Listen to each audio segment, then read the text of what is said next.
Hello and welcome to Spink Insider, the podcast where history is valued.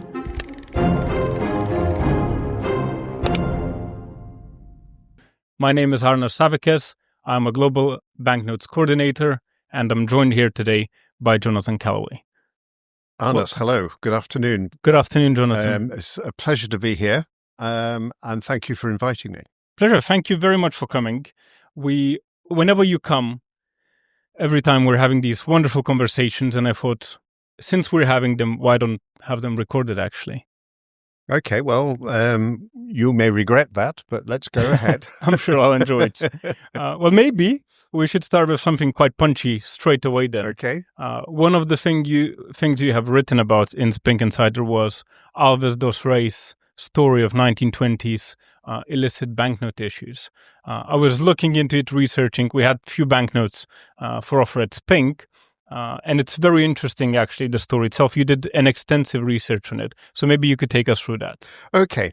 The first thing to say about these notes is, unlike the way that some people present it, the notes were not forged. The instructions to the printers were forged, so the notes are all genuine.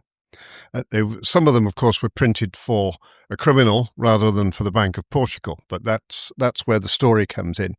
Alves Reis was a very modestly educated young Portuguese guy, born in Lisbon, and at that time Portugal had a number of colonies, including Angola. And I think at the age of 20, he went out to Angola for the first time.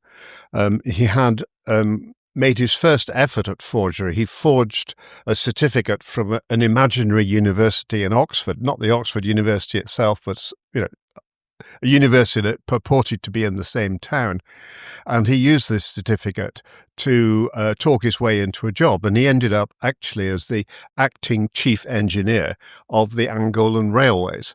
And apparently he did a very good job.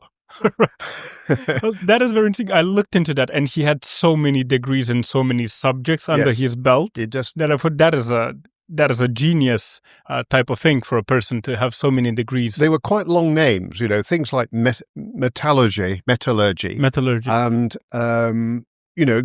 they impressed people because they were long, complicated names, and nobody was quite sure what they meant, but it was really impressive. Geometry, pure mathematics, all this stuff. Of these things. It was extraordinary.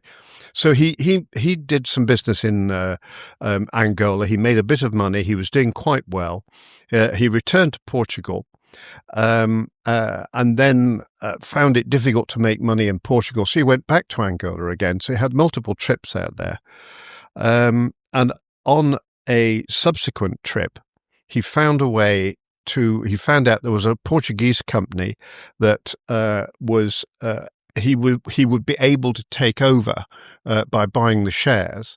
And he was interested in doing that because the company itself had a lot of cash on its balance sheet, about $100,000 of cash, which, of course, in those days was a huge sum of money. But what he didn't have was the means to buy the company's shares outright. So what he did was he issued post-dated checks drawn in New York, which were accepted by the people who were selling the shares. So he was able to take control of this company. There was no problem because by the time the checks cleared, he was able to use the money that was held within the company to cover the checks themselves. Right. So do you know if he acquired 100% or 51% stake so he would have control over the funds? I think he had full control. Full control. I believe so. But of course, the way he went about doing that was illegal. Of course. And eventually, when he returned to Portugal, he was arrested and he ended up in prison in Lisbon. And that was where he had a little bit of time on his hands, obviously. That's where he started to think, there must be other ways in which I can make money. And he had this fantastic idea because he looked now at the Bank of Portugal itself, which at that time, like the Bank of England, was a private company, had its own shares that you could buy and sell openly. Obviously, it also issued the country's currency in Portugal, and it was partly owned, but only partly owned by the government. Right. So he discovered that it would be possible by buying a certain number of shares in that bank to take control of the bank. And issue the currency. Yes. And, so then he started thinking, well, how am I going to, bring this about. And that was where he conceived this idea that he would print another load of banknotes, and they would go into circulation. He would be able to use the proceeds of those banknotes in circulation to fund the acquisition of the Bank of Portugal itself. And the other thing he noticed was the Bank of Portugal was, in his opinion anyway, was not very well run. They didn't have proper records about the banknotes that they had issued and put in circulation, and therefore it was a good opportunity, as he saw it, to make some serious money. Now, he couldn't do this alone. He had met, while he was in Angola, an individual called José Bandeira, and Bandeira's brother, as it happened, was also the Portuguese ambassador, minister they called it, but it was effectively ambassador, to the Netherlands. And José Bandeira, who was a struggling businessman, let's put it that way, he was trying to make money and not making very much. So he and Alves Reis basically recruited him and said, "Look, I have this opportunity," and they met in the Netherlands. They met this chap's brother, who was also interested. He was not very well paid as the minister of the Portuguese government in the Netherlands, and he also had run up a lot of gambling debts. Right. So he was sort of, ripe for, he was very interested in the idea of, some money-making scheme.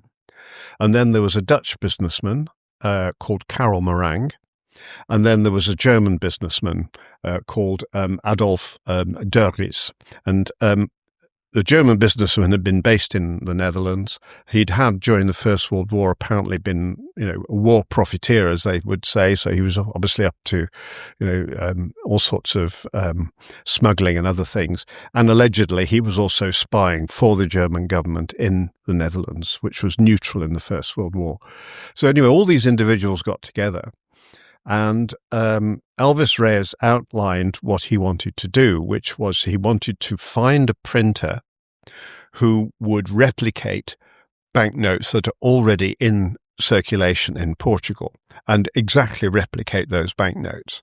And that was as far as his thinking had taken him. He hadn't reached the stage where you would go to the original printers and then ask them to print more of the same. That sort of evolved. And he asked the German businessman, could you go to Giesecke and Devrient, which are the main German commercial printing company? And anyway, he didn't get anywhere with those people. They obviously weren't interested in this proposition. And then they were introduced to Dutch printers. I think they were called Enschede. Yes. I don't know if I pronounced that correctly, but anyway, Enschede. They said, well, look, no, we can't do that. We can't print notes exactly like those that have been printed by another printing firm.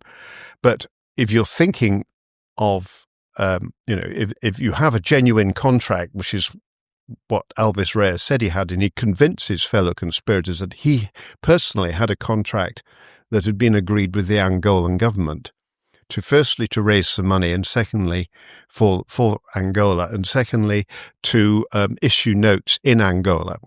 And that would have been in contravention to the existing arrangements, where the monopoly on issuing paper money in Angola was with the Banco Nacional Ultramarino, which was another Portuguese bank. It was for the Portuguese colonies? Yes, for all of the colonies. And they issued, all of the Portuguese colonies, their paper money came from this one bank, and which was unrelated to the Bank of Portugal, which was responsible for the domestic note issuance. So it's very interesting, because even his co-conspirators didn't know he was making a plot. They thought he actually had the right. He only told them part of the story. He said he was representing the Angola government. He said he had this contract, which of course he'd forged, and he convinced them that this was a legitimate undertaking. And do we know if he forged it himself, or he had some people who helped? He might well have had some help doing that. But it was his idea and his inspiration, if you like, behind it. He may well have had other people who did the printing and that sort of thing. It's very interesting, because he wanted to make banknotes that were already in circulation exactly in the perfect way they were made. Now, Germans couldn't do that because... Well, they didn't want to. The Germans turned down the idea. They said, we don't want to do it. And then Skader said that, well, we don't want to do it either. But what we can do is offer you a letter of introduction to Waterloo and Sons in London. And so, and that was when they reached the next stage in their thinking, well, maybe Waterloo, they didn't know it at the time, but Waterloo had printed these specific notes for Portugal. The notes they had in mind originally they wanted to replicate was not this one, which is a 500 escudo note, but they wanted 1,000 escudo notes, which had actually been printed by Bradbury Wilkinson. Not Waterloo. Who hadn't put their name on the notes. So, it was nobody knew who'd printed them, but those are the ones he was interested in actually having printed for himself. Right. And it was agreed, and I think this probably, Alves Reis never met Waterloo's. Mm-hmm. There was never any direct connection. He always worked through this guy, Karel Marang, who was based in Holland, the Dutch guy. And I imagine some of that was to do with the fact the Dutch guy was an established businessman, probably spoke fluent English. And, anyway, he went with a letter of introduction from Enschede to introduce him to Waterloo's. He was also the honorary consul general for, I think, Persia. Persia, that's right. Yeah. And so he went along with his credentials and met the chairman of Waterloo, Sir William Waterloo, who was a very self-assured gentleman, a little bit on the pompous side, allegedly. And he thought, oh, well, this is a fantastic opportunity. And when Karel Marang explained what they wanted to do, he said, I don't think we can print those notes because they were printed by our rivals, Bradbury Wilkinson. But by the way, we have printed some notes of our own. And he produced one of these notes and said, if you want more of these, we can print them. And 500 escudos. Yes. And, and of course, Waterloo's name is on the notes. So, anyway, Karel Marang went back and they conferred again, all the conspirators. And this sounded like an ideal solution. In fact, part of the solution to the problem was presented by William Waterloo himself.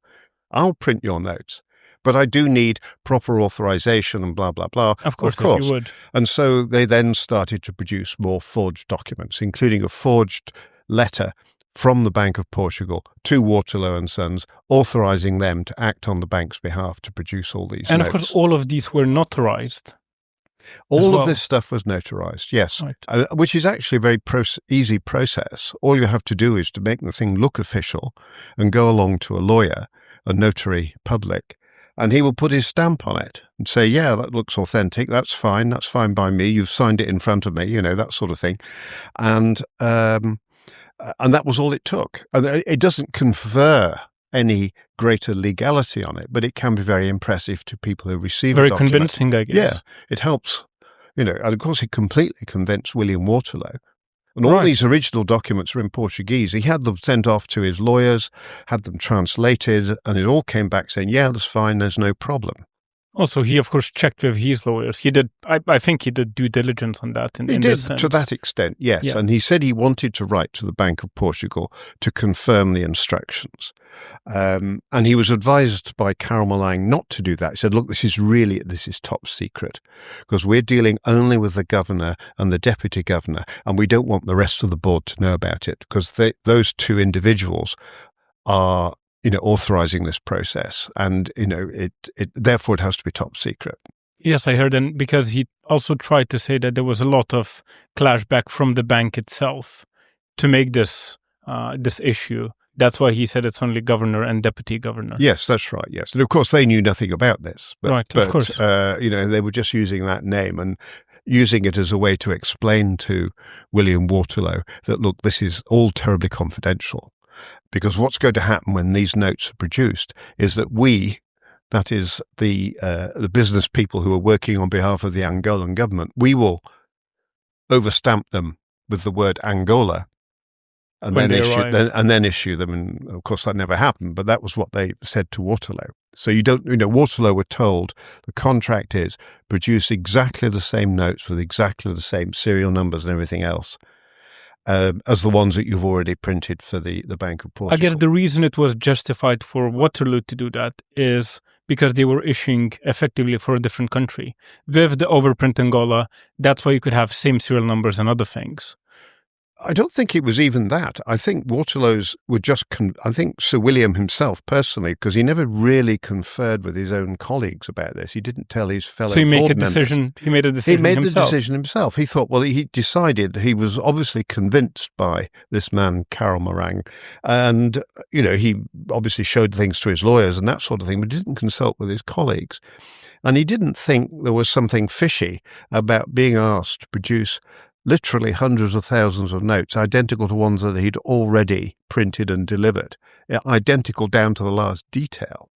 Even on a serial number Even set? on the serial numbers, yeah. In fact, he even at one stage, when they were confirming the detail of the order, he pointed out a mistake. He said, no, the sequence with which the signatures changed, you've missed one of the signatories out. Okay. So he was pointing out mistakes. Right, of course. Without thinking, well, why don't they know? Yes. So he was, he wasn't complicit, but I mean, he helped them, actually helped them, because he was keen to get the order. Of course. Though it's still quite strange for me. Why would you print exactly the same note, exactly the same prefixes and serial numbers? Of course, the fact is, if they're used in Angola, it's a different country, and you could do that. Yes. Yes, I mean, I think that was how they convinced him. And the reason they wanted the exact same prefixes and serial numbers was because that would make it more difficult for the Bank of Portugal itself, to detect the forgeries or the forged, the illicit notes when they went into production. They would know which ones are real, which ones aren't. Well, they would not know the difference because they'd been printed by the same printer and the same everything. Of course. Well, that's incredible. Yeah, it's an extraordinary story.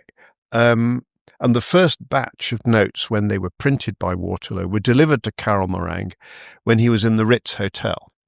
And that's fine. That's it's a very posh hotel. Again, Waterloo's didn't see any sort of problem with delivering them to him at the hotel rather than straight out to Portugal or anything else. But he'd assured them that he would take responsibility for getting the notes out to Angola. Of course, which he did, getting them out into Portugal, I guess. Well, he certainly helped getting them into Portugal, but the first step of those notes, when they were delivered to him, they went to the Netherlands. Right. And when the plot was eventually discovered in Carol Morang's house in Amsterdam or wherever he lived, they found trunks of all these notes, unissued ones. And issued in a pristine condition. Yes. I think he also managed to do that through diplomatic luggage. Yes, he did. Yes, because of his capacity as an honorary consul general. Of course. So I think ultimately at the end they printed 200,000 notes. The first order was 200,000 notes. 200, which is about 0.88% of Portuguese economy. That was the total that was put into circulation, which was not 100% of everything that was printed for Alves Reis, because the plot was discovered before they'd managed to issue all the notes. All of the notes, of course. So the notes got delivered. They eventually were sent to Portugal to Alves Reis, who looked after them, and he started to put them into circulation. And almost immediately people started to get suspicious because very large numbers of these notes in bundles, brand new, were suddenly starting to appear in circulation. And what he'd done with them, he'd been opening bank accounts with them. Mm-hmm. He'd been going to foreign exchange companies and exchanging them for foreign currencies or for gold or whatever. And they were all going into circulation in these ways. And people were just started to get suspicious, and they went to the Bank of Portugal and said, "There's an awful lot of these notes around, And the Bank of Portugal had to look at some of these. Oh, there's nothing wrong with these, and they would put out an official statement on more than one occasion saying, "Don't worry, they're all genuine, nothing to worry about." Yes, I saw them making reassurances to the public that everything is okay. Yes, these are genuine notes. Well, of course, they couldn't see any difference between the notes that were printed for Alves Reis and the ones that had been printed for the bank. There was no difference. Of course. And also Alves Reis didn't manage to open a bank. He did. That was also what he did with these banknotes, he was able to establish a bank. And it took him some time because he called his bank the Bank of Angola and Metropole, BAM. And he called it that because it was going to operate both in metropolitan Portugal, as in mainland Portugal, and in Angola. That was the cover story. And he's opened an office in Lisbon, and he's opened another office in Porto in the north of the country. So he eventually got permission. There was some resistance to that because, the authorities said, well, we don't need another bank, and, and who are you anyway? But anyway, he got the approvals he needed, and may well have paid bribes to do that. I mean, that, is the sort of thing that happened quite often. Not only in Portugal. I saw that talking to his co-conspirators, he convinced them that he has a lot of bribes to pay. Hence, he took an unfair share of his currency. That is indeed part of the story. Yes, so he was kind of spinning a story to his fellow conspirators. To everyone he could, it seems. Yes, that's right. Well, the thing is, once the notes had been printed and delivered, there was no reason for them not to be accepted.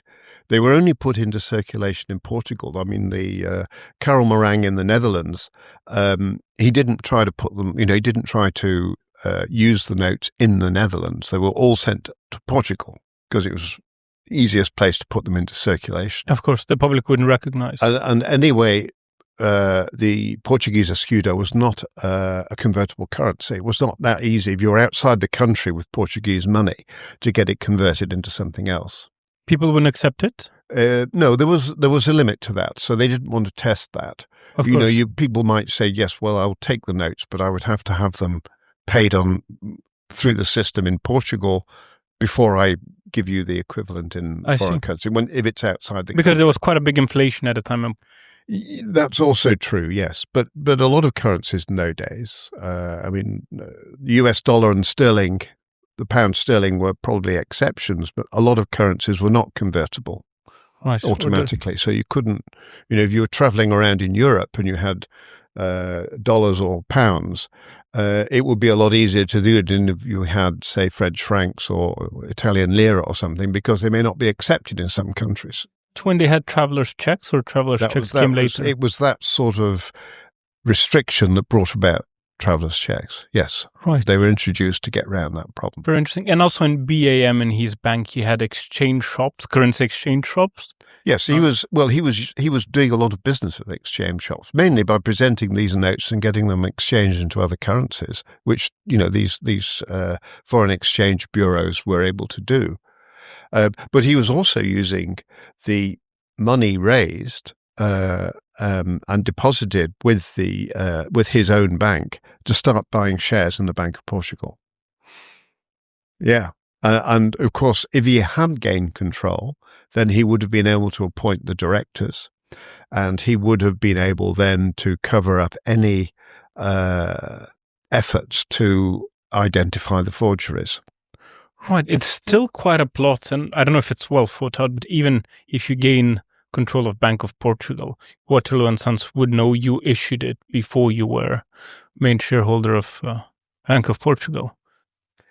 Well, yes, it is. Yes, I think that's true. I wonder if he thought it out very well. Clearly, it doesn't seem like.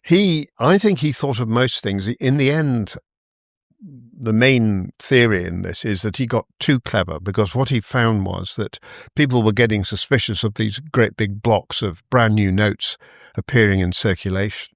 So he thought, well, maybe if we shuffle them around so that they're not in numerical sequence, and try to make them look as if they've already circulated, then they might, people's concerns would be reduced, because they would just look like normal circulated notes. Because these things were already in circulation in Portugal, because the Bank of Portugal had issued in total 600,000 of these notes. So they were very easily recognizable, and they were still circulating when he was putting all these brand new ones. Yeah, they were around, of course.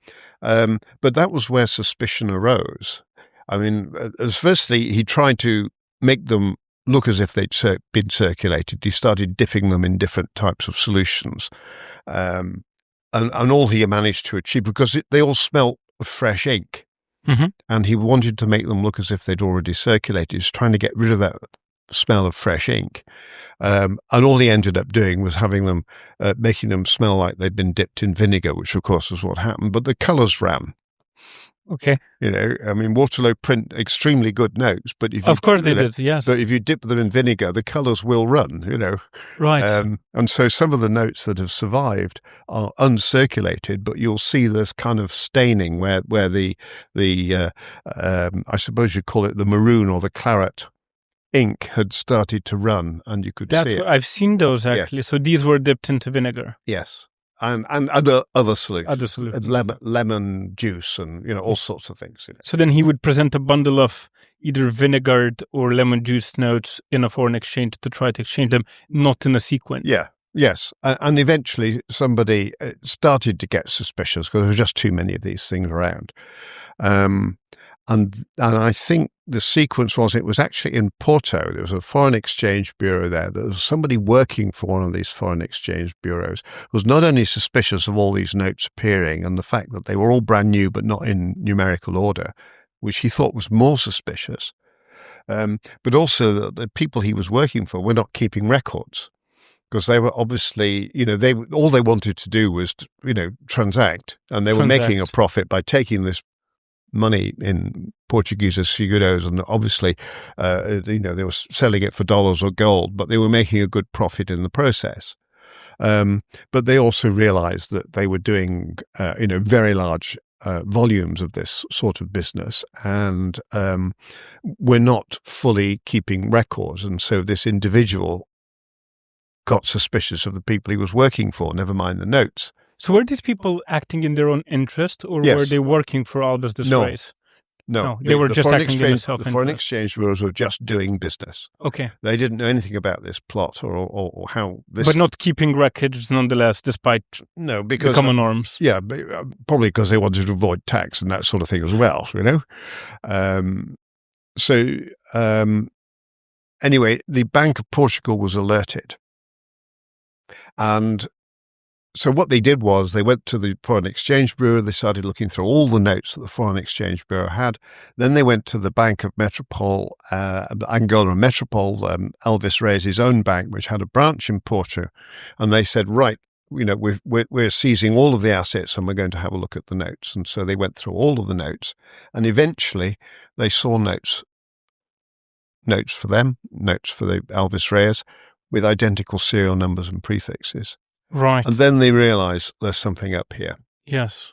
And then they moved very quickly, actually, because the bank, the Alves Reis' own bank, was immediately told to stop its operations.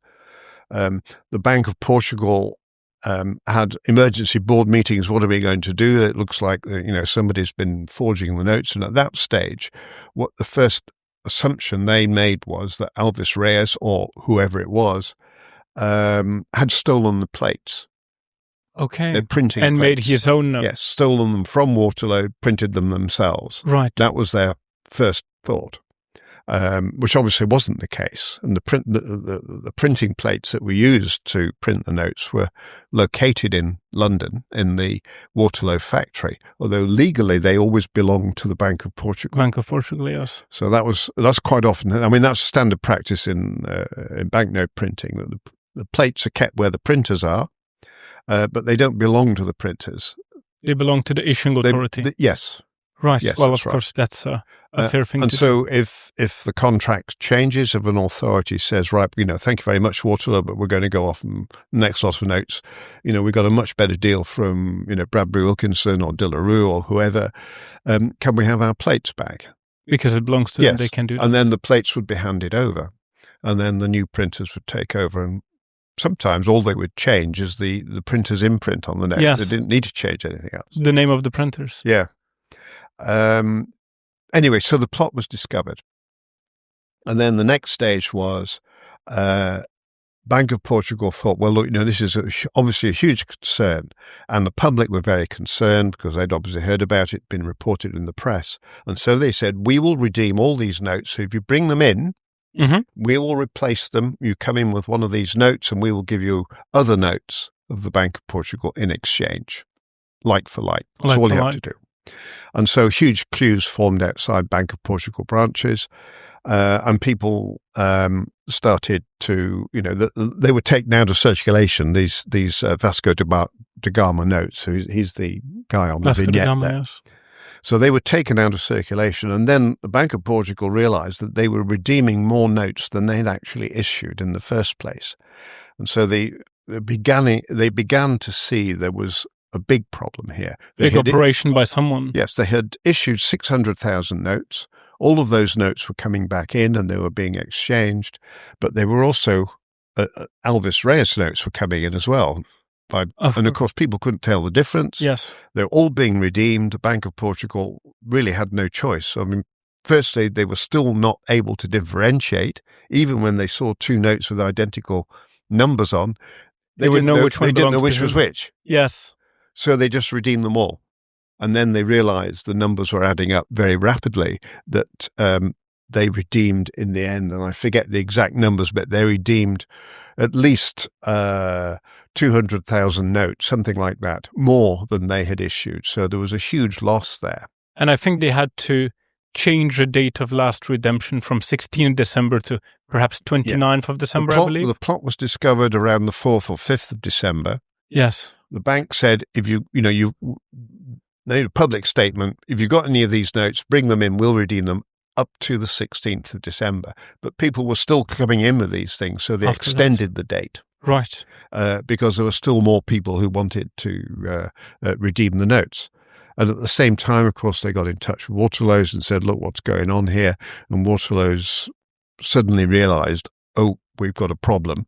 And so they said, look, we'll send a team out to help you identify what are genuine notes and what are illicit notes.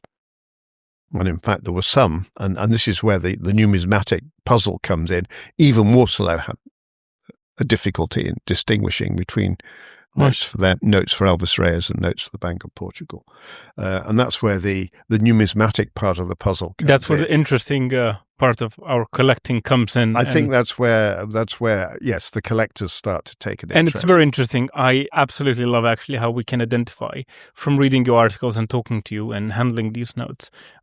Many of the notes we can identify, but not all of them. There is a range of the notes we actually cannot identify. There are still some that will be very difficult, yes. Very difficult. And the reason for that, and if we go into the technicalities, can I hold this up? Absolutely, please. You see, this is the note itself, and I've put a circle around the areas of the note that you would need to look at to be able to identify what's genuine and what's illicit.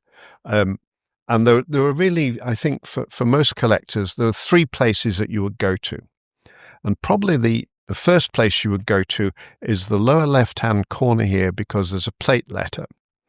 And what Waterloo used to do, the printing plate for this particular note would have 8 impressions on it, and each impression would have a different little identifying letter. And there are 3 plates that were used to print these notes. There were 2 for the front, one to print the maroon, the claret colour, and a secondary plate to print everything there that's in black. And then there'll be a third plate to print the reverse of the note. So all of those had plate letters, and that was standard Waterloo practice. It was not just for these notes. It was everything that Waterloo produced would have one of these plate letters on somewhere. Where it gets interesting is that all the notes that were printed for the Bank of Portugal were from the first printing plate, where the letters go from A to H. At some point, Waterloo decided, and this was after the first Alves Reis order had come in, that they needed to replace that plate. It was beginning to wear out. So they produced a new production plate, again with 8 impressions on it for doing the printing, but they would have different plate letters. So not A to H, it would be I through to P. Yeah, I, J, K, L, M, N, O, P. So that already tells you quite a lot, that particular letter, as to whether it's genuine or whether it's illicit. Right, okay. That's only one guide. So I to P are all illicit. From I to P, they're all illicit. All There's illicit. no question, they're all illicit. Right. Doesn't matter what the number is, doesn't matter about any of the other features. If it's I to P, Is illicit. yeah, because A to H, but the problem is, of course, A to H, some of notes printed for Alvis Reis also had A to H on. Exactly. And that's why you have to look at, go to the next stage, which is to look at either the prefix or the serial numbers, or you look down here at the actual Waterloo imprint. And there are two versions. And again, it's not a complete guide, but there's an additional comma in there. And that's a good way to determine what's genuine and what's illicit. But it's not perfect itself either. Right. Because the problem was on the original production plate, A to H, A, B, C, D, E, and F did not have the comma, but the H always had the comma. And that was a mistake by the engraver to put this extra comma in on H. I see. And H was all the H notes were ones that were printed. They were all printed for the Bank of Portugal.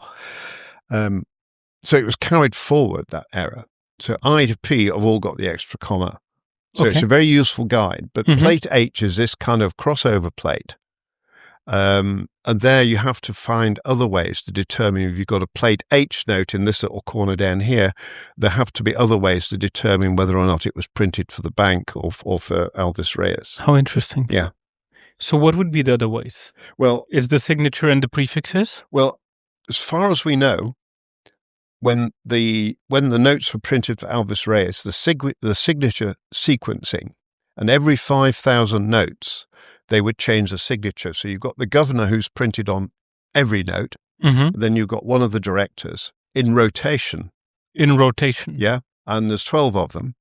And they changed every 5,000 notes. And when you got to the end, you'd start with number one again. So, yes. And so far, as far as I know, all of those were done correctly by Waterloo. They knew the sequence, and so they replicated the sequence correctly, as far as we know. I mean, it's not.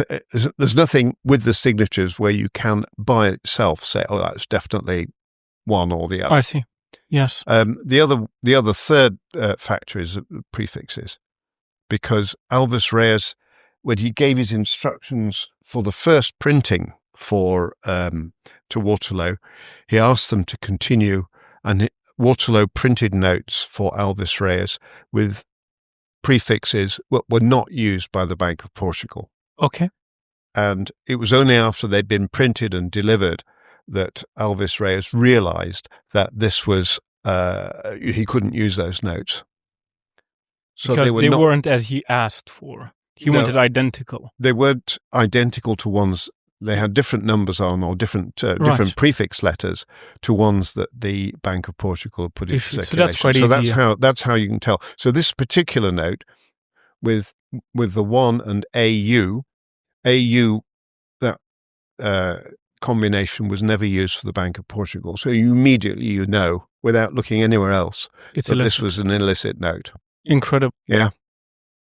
And it's the detail is set out in the article I wrote. Yes. So you've got the three key areas of prefix, extra comma, and plate letter. And it's those combinations that will tell you, in most cases, whether it's a genuine Bank of Portugal note or whether it was it's the illicit.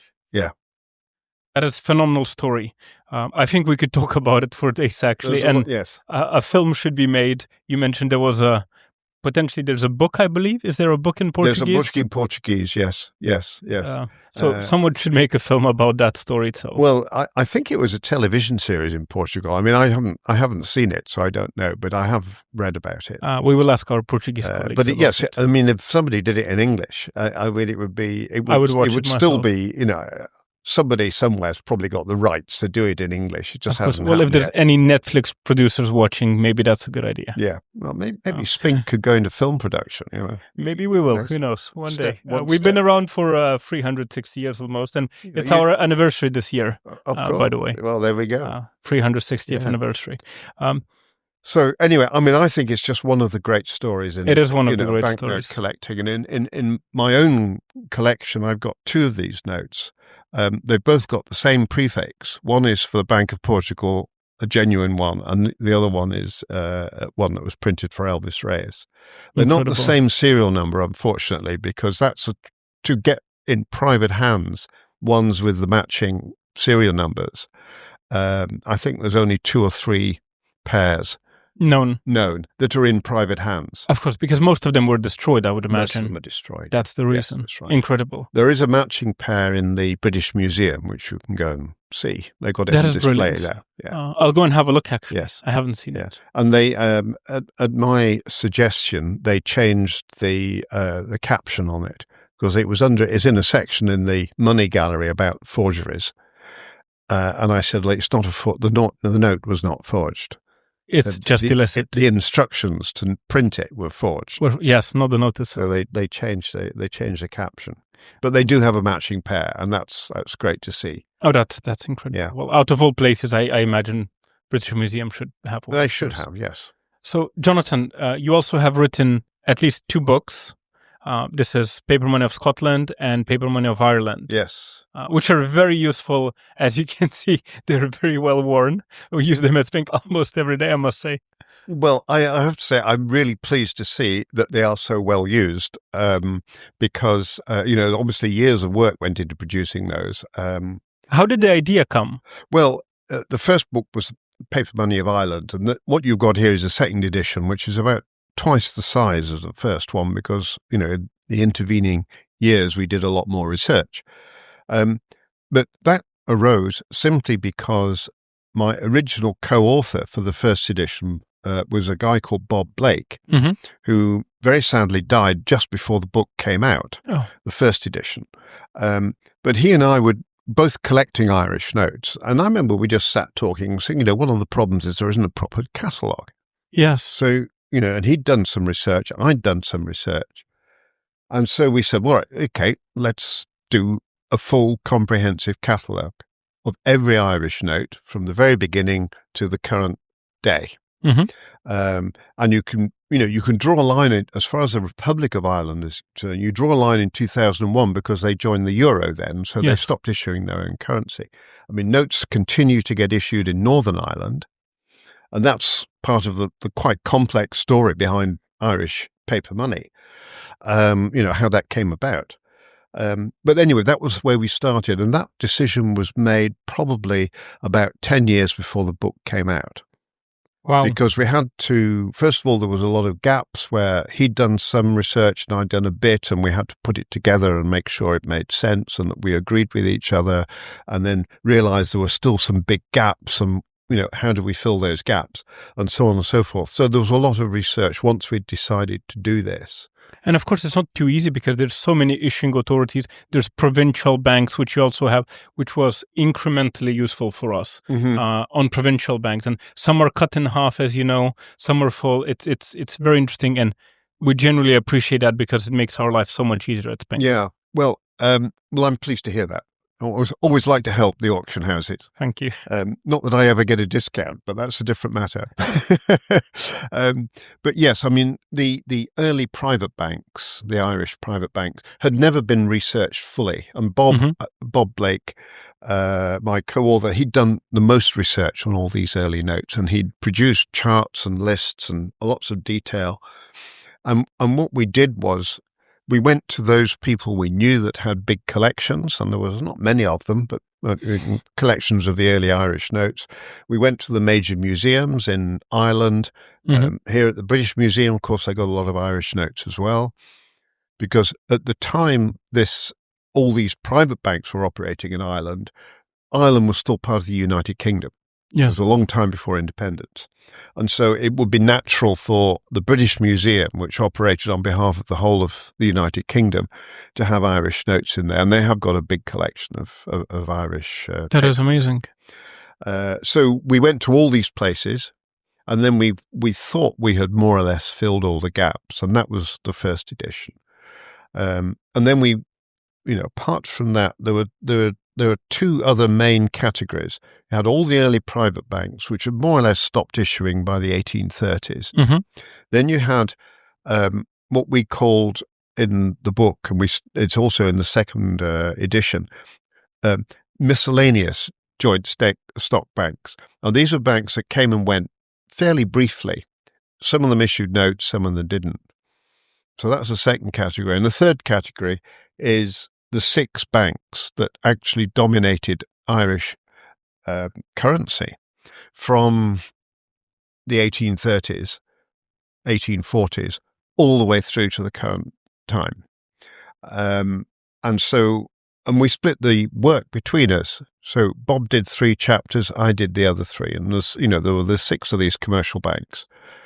And then we also split the work between, once Ireland had got independence, they had the Lady Lavery notes and they had the Ploughman notes. Yes. So there's two of iconic notes, actually. Yes, that run side by side in terms of, for the first 12 years that Ireland was independent. Those 2 sets of banknotes were running, were in circulation. There is something I want to ask you about the Lady Lavery notes. They are dated differently than they were issued. Yeah. What is the story behind that? Well, the central bank, the Currency Commission, as it was originally, it became the central bank. They wanted the notes to be dated. And so they chose the dates, and they said to the printers, put this date on this tranche of notes. So 100,000 notes, put that date on. Next 100,000, put the next date on. They would tell them which date to put on the notes. The date was always in the past. So by the time the notes got into circulation, it wasn't a future date. I mean, you can't issue banknotes where the future, the date is set in the future. But no, it was as simple as that. The Currency Commission, they just wanted to dictate. They wanted to have the different dates on the notes, and it helped them identify the different tranches of notes. Of course, it's for record keeping, I guess, and as control. Much as anything else. Yes. Yeah. And you'll see that with, in fact, all Irish notes, with one exception, which is actually in Northern Ireland. All Irish notes have got a date on them. I see. Which Irish Northern Ireland note doesn't have it? The Bank of Ireland issued notes from 1966 until 1990, where there was no date on them. Is there a reason for that? No, we haven't found a reason. They have been the Bank of Ireland. We asked them, why didn't you put a date on those notes? And they eventually came back and said, we don't know. It was a long time ago, we must say. That's right. So for collectors who collect by date, you can't do it with those notes. Yes. So you have to collect by some other method. By type or signature. Or prefix letters, or whatever. But, going back to the Irish catalogue, it hadn't been done before. Nobody had produced a comprehensive one that was all Irish notes, from the earliest private banks through to the most recent issues in Northern Ireland. And that's what we wanted to do, and that's how the book came about. And the second edition, well, as I say, Bob had died before the first one had been actually published. The second edition, I went back to all the original sources. I found new sources, and we were able to expand considerably the amount of information we put in there, because we found some of the note registers with the banks themselves. We found detailed information at De La Rue, for example. So every single Ploughman note was printed by De La Rue. Okay. All of those records are still in the De La Rue archive. So they were able to show me all this stuff, all the letters and exchanges with the Currency Commission, because every time they sent notes, delivered notes to Dublin, it would itemize exactly what it was in there. So many pound notes, and these are for this bank, these serial number ranges, etc., etc. So we were able to recreate in full exactly how all the information you need on the Ploughman notes. So there's nothing additional really that you can add, other than information on how many are still out there. Right, and as a co-author, would you say that the Irish banknote field is still expanding and emerging? There's new discoveries to be found. It seems that from time to time we see something that isn't recorded still. Yes, occasionally that happens. Between the first and the second editions, there's quite a few of the early private banks. We'd found notes that we hadn't seen before that have appeared out of a cupboard or something. And these probably demand a premium in auctions, I would imagine. Well, they would do, yes, because they were clearly rare because, we were looking back over 30 years of auction records and old collections and everything else, and it appears and nobody's seen it before. Self-evidently, it's a rare note. Of course, and some collectors are very private and they wouldn't share it with anyone if they found one. Well, fortunately, we didn't really come across anyone like that in Ireland who was not happy to share. Okay, well, that's good. And in other countries, it does happen. It does happen. And I'm afraid to say, and I'm not going to say any names at all, but there was one rather notorious gentleman in Scotland who deliberately said, I'm not going to share my information with you. And that's Scotland. And for the reason, of course, is he wanted to be able to say, it's not in the catalogue. It must be rare. Right. So going to paper money of Scotland, that is a very interesting subject because before we started podcast today, I brought you 2 notes. Number 1, you see number 1, and I brought you XX number 7. Yes, and I haven't seen that before. And you said you gave me a story, so maybe you could tell us the story about that. The XX notes. I mean, the paper money of Scotland was published in 2018. And it was just after the Scottish banks had started to issue polymer notes. So the £5 and the £10 for the 3 banks that were left were still issuing. They issued their 5s and their 10s. But the book came out before the 20s came out. Mm-hmm. And while we were in the very final stages of completing the book, we suddenly started seeing stories about these notes with the prefix XX. Well, what does that mean? It's very unusual. Completely out of sequence. Yes. So we started to dig around and we found out that the story was that they had been printed for the Bank of Scotland so that they could use those notes and identify them. And they were going to use them, they were going to send them out to cash handling companies, people who built cash machines, to companies that handled a lot of cash.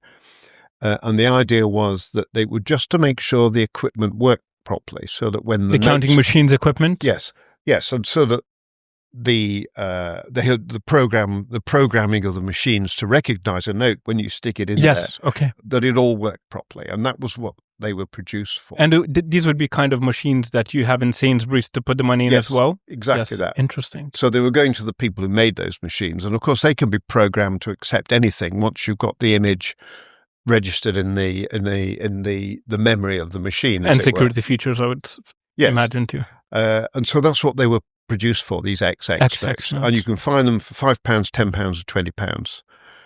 They didn't bother with the 50. Would you know if these are legal tender? Well, they're just as legal as any others because there's no differentiation other than the prefix. So they were, yes, I mean, they shouldn't have gone into circulation, but they obviously did.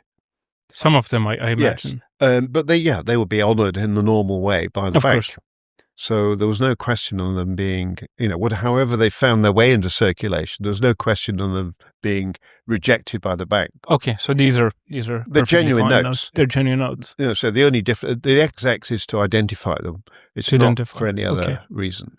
Incredible. Yeah, and they are quite scarce.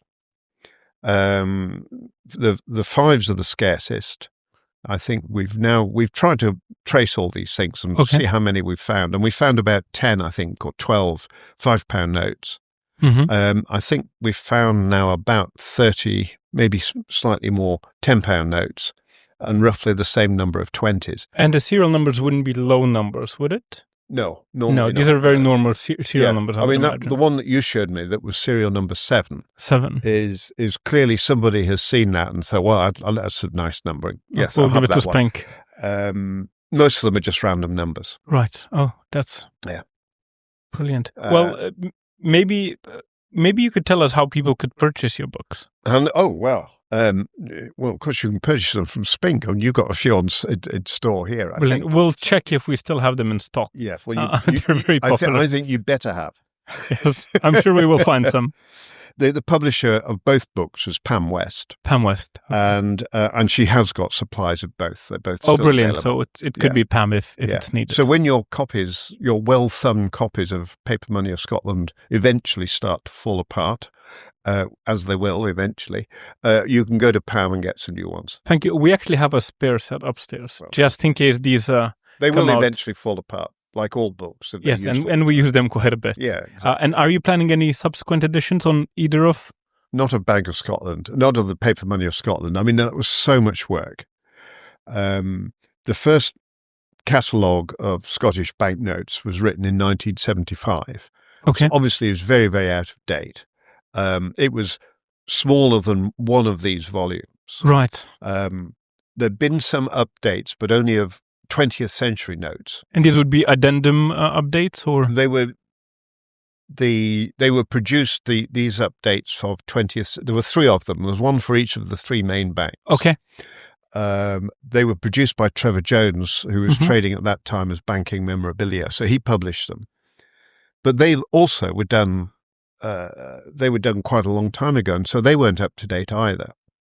And I sat down with Dave Murphy, who is the co-author of the Scottish Bank, and we said, look, it's difficult trying to keep up to date with all this stuff because there's so many notes. The original James Douglas book from 1975, clearly out of date. Mm-hmm.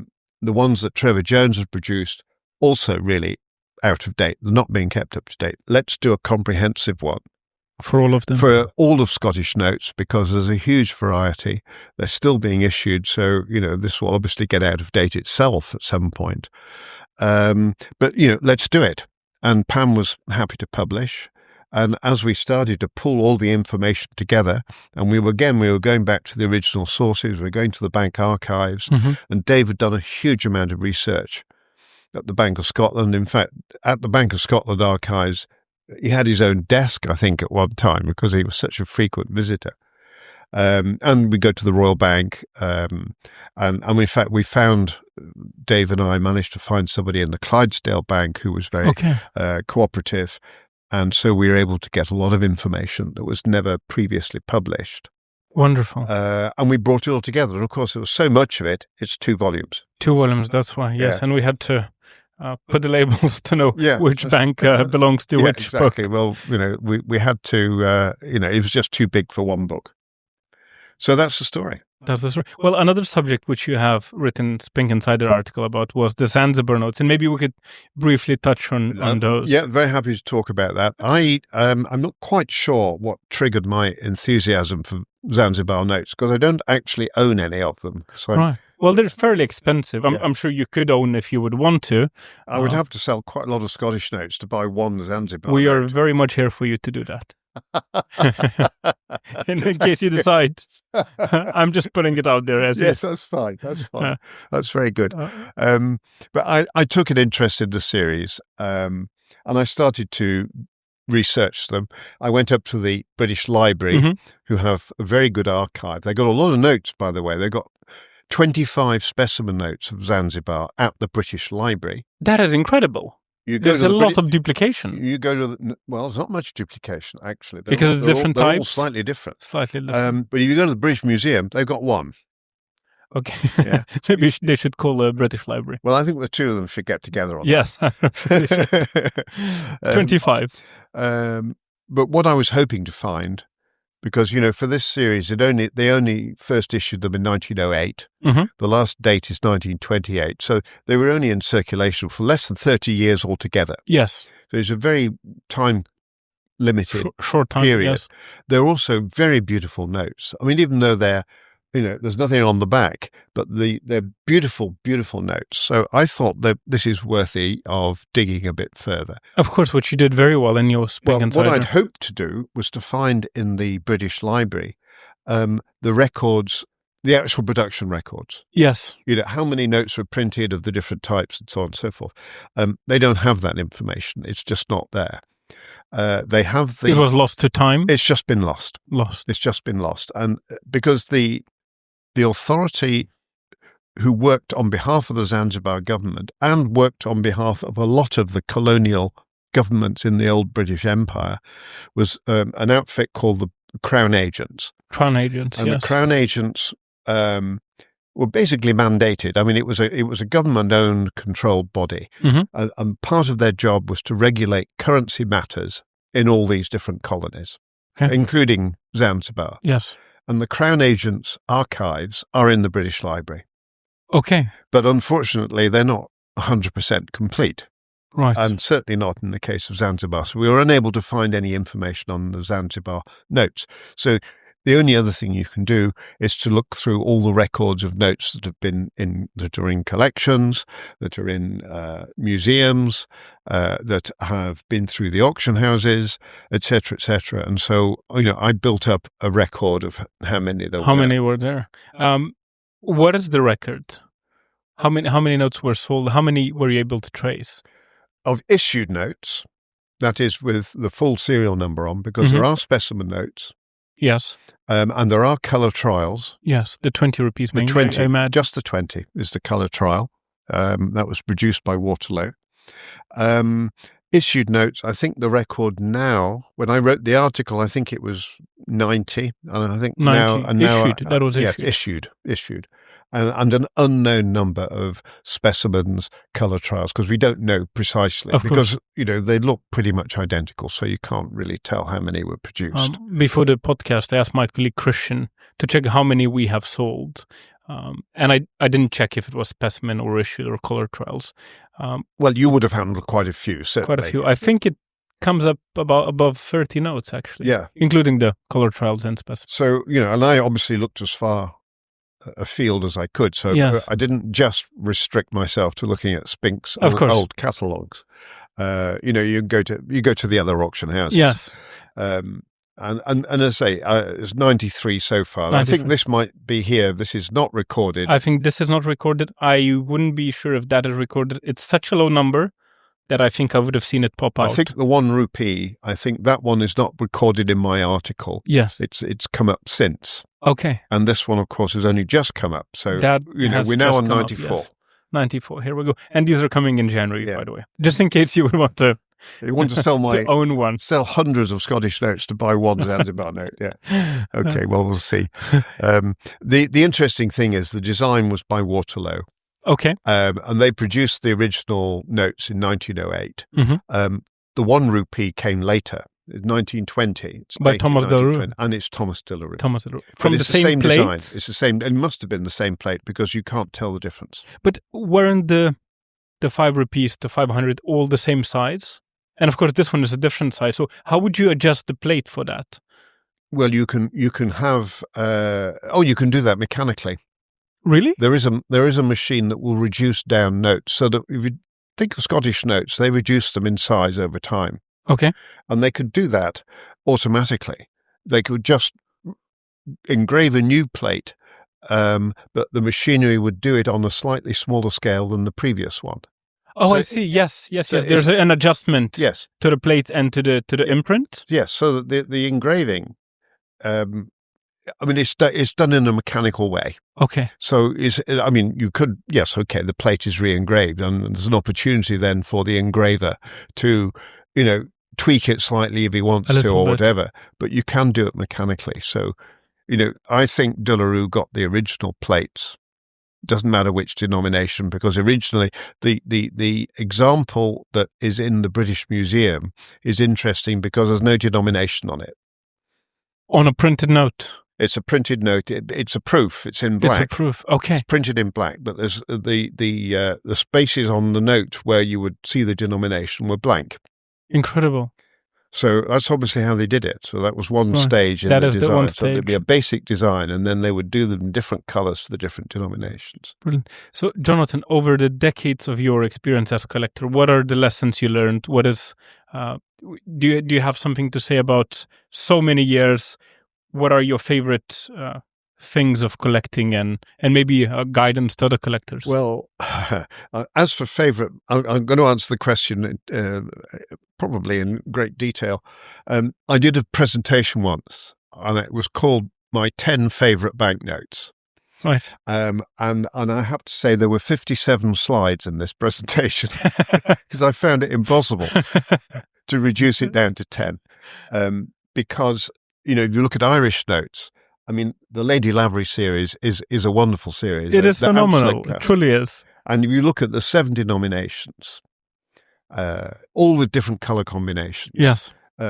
For me, for the colour combinations, the 50 is the best. It's purple and yellow, and it's just a great combination. Very of bold. colours, yes.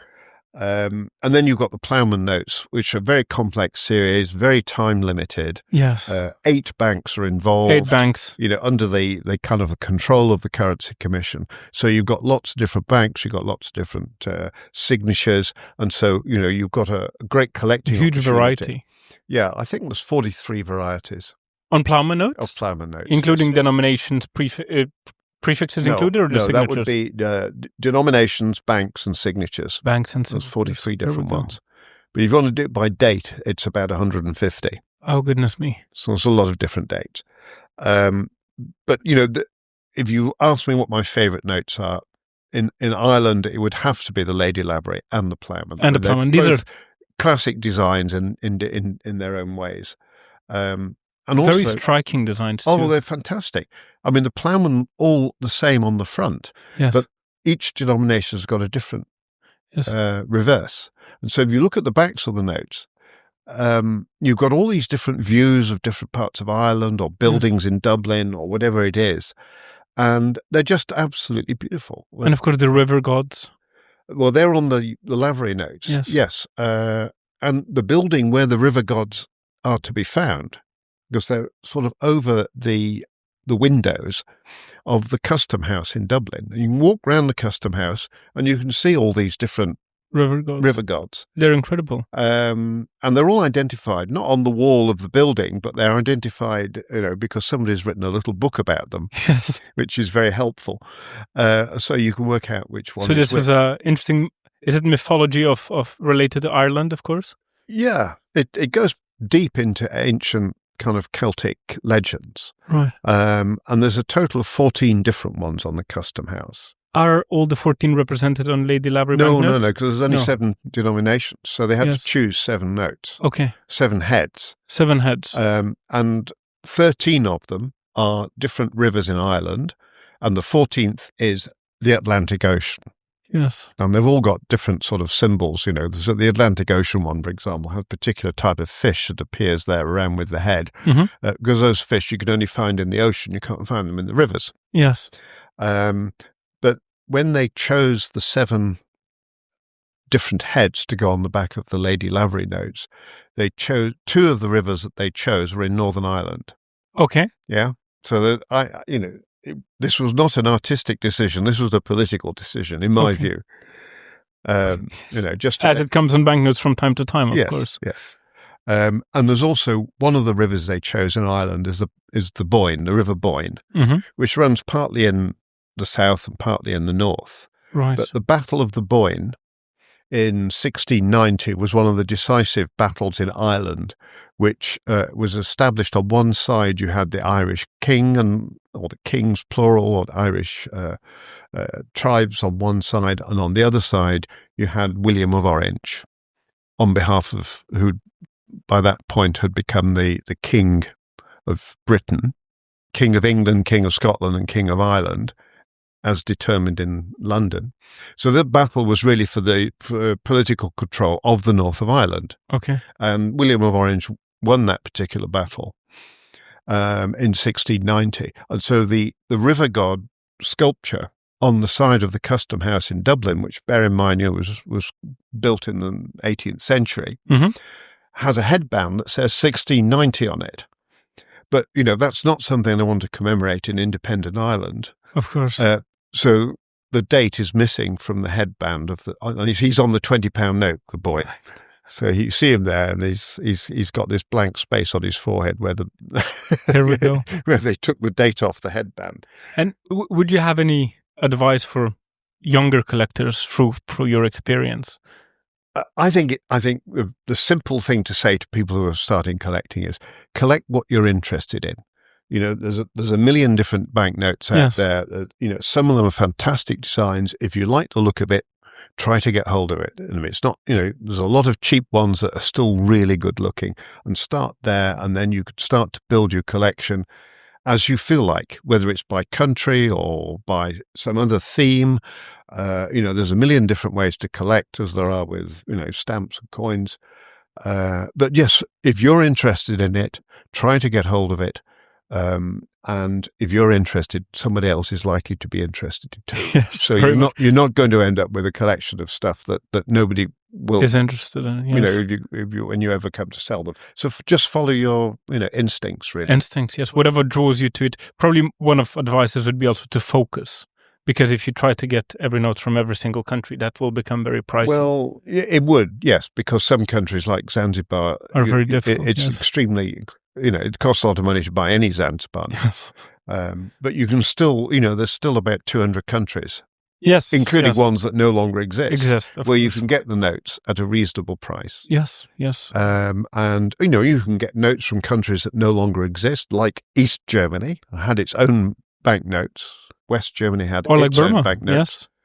Yes. And, there's quite a few countries like that no longer exist, but they used to have banknotes of their own. These are very interesting ones, actually. It makes quite a long list of countries. It does. Well over 200. Well over 200, exactly.